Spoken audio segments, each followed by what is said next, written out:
You know, that's just the way that Dallas is built right now. So if they can control the pace with Luka getting to the free throw line, attacking, that's when they nullify the Clippers. It's not going to be their defense, unfortunately. And the Clippers found their calling card, which was their defense. You mentioned, Smitty, that it was their defense that predicated their offense. But we talk a lot about the 1-2 punch that is Kawhi Leonard and Paul George and what those two are capable of. Break down what worked so well in this one from those two.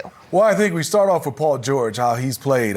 Both those guys have been terrific offensively. They've done a nice job, and we'll watch and see. Here's Paul George. He's been fantastic offensively, obviously taking a lot of criticism in the bubble, but use your size. Great job of being 6'9". Then you get a chance right here to watch him, and the ball movement by the Clippers, it got around the horn, it touched the paint, and then eventually Paul George been able to knock down that 3-ball, Ryan.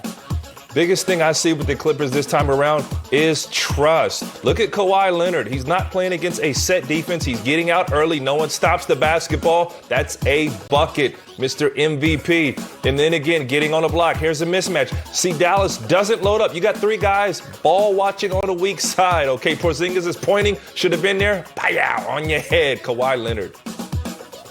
What then, if you're the Mavs, do you do differently defensively against those two as they found this rhythm? When I look at this unit, I said defense isn't their calling card, but they've got to be smart defensively. You know, Smitty and Kristen, they have to be early. They got to communicate. Maybe you have to score through 2 or 3 defenders, but you've got to force the Clippers to do something that they don't want to do. Last year, they were so excellent in the success they had against the Clippers in making them play one-on-one, making them a little uncomfortable. But right now, things are just too easy, and you got to get back in transition because the Clippers want easy baskets, and they got them tonight. Well, we're going to talk a lot more about that, but first we want to hear what Luka Doncic has to say as he's sitting down at the podium now.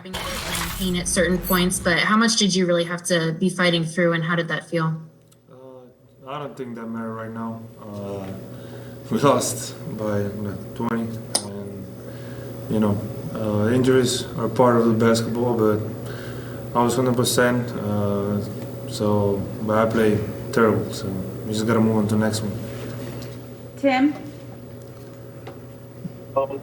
Tim McMahon, ESPN. Luka, you threw a cross-court pass like it really bothered you. Where is the pain, and are there certain things that makes it flare up that are difficult to deal with? I mean, the pain is like neck and then the nerve down. I don't really know how to explain that, but it felt way better today. Today morning than yesterday, and I just keep doing massages, ice it down and be ready for Wednesday. Okay, we'll move on to Spanish with Claudia.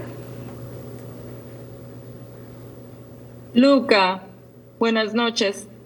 ¿Qué desafiante fue la defensa de los Clippers y qué tienen que trabajar para evitar que Clippers tomen el control y la ventaja en esta serie? Bueno, hay que olvidarse de ese partido, ver los vídeos como hemos jugado en los primeros dos y preparar y jugar duro. Okay, last one will be Leonardo. Luka, ¿qué tal? Buenas noches, se saluda Leonardo Torres desde Perú. Luka, vuelven a jugar el miércoles. Para ti, ¿qué tan importantes serán estos días de descanso y qué crees que deben de mejorar en defensa para frenar especialmente a Kawhi Leonard? Sí, es importante descansar y bueno, tenemos que hablarlo, como he dicho, como hemos jugado los primeros 2 partidos, como parar el Kawhi, lo que es muy difícil. Okay, thank you. Thank you. Tonight's shot chart is presented by Mountain Dew.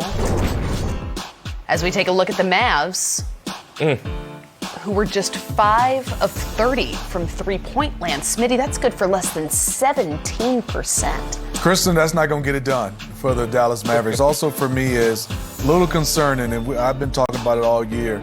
Luka has struggled at that free throw line, and I know his shoulder is hurting, but before the injury to his shoulder, he had struggled down the stretch shooting free throws, 0 of 5 for today, and 1 of 7 from the three-point line. So it's going to be a lot of Luka, and he might have to change his approach as well.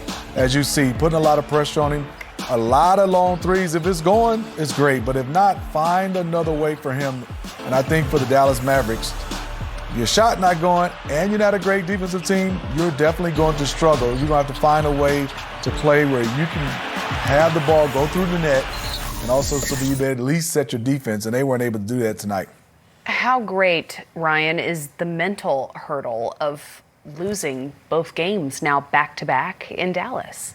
Oh, man, this is going to be tough. And I was in a situation with the Clippers where we went up 2-0 on the Grizzlies, and we felt good. I don't want to say we were celebrating, but we felt good and lost 4 straight from there. So there's a mental aspect where the Clippers have seemed to have gotten over that hurdle. Smitty, I've always felt like the best identity for this team, why we got so excited to call them contenders, was the defensive potential for the Clippers. And we're now starting to see that. I know this Mavericks team can score with the best of them, but, you know, you look down the line, Batum, Kawhi Leonard, Paul George can defend. Rondo getting in there and having his piece of the pie on the defensive end of the floor. So now you're starting to get excited because this is a team that can guard probably the best in the league.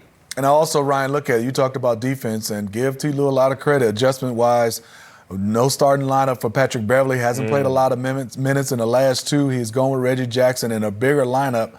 And so far, so good. 2 wins, and I think T. Lue is going to have to stick with that. And as you mentioned, Nick Batum was in the starting lineup, 10 points, 5 rebounds, 4 steals as well, and he's addressing the media. There we go. Hey, Nico, congrats on the win. Thank you. First of all, just when did you find out you were starting tonight's game? I know you started the second half of Game 3, but when were you told you were officially starting tonight? Right after Game 3 at the hotel. No, well, we started that way in the second half 2 days ago. We're back to the hotel to say, okay, we're going to start that way on Sunday. So I knew it right away.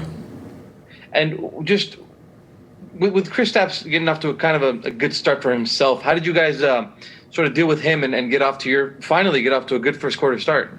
We knew like they're going to go through him. You know, we took him away last game, so we kind of knew they're going to go through him to get him in rhythm. So, but at least, I mean, like if they do that, the other guys won't get shot like 30 shots like they did the last couple of games.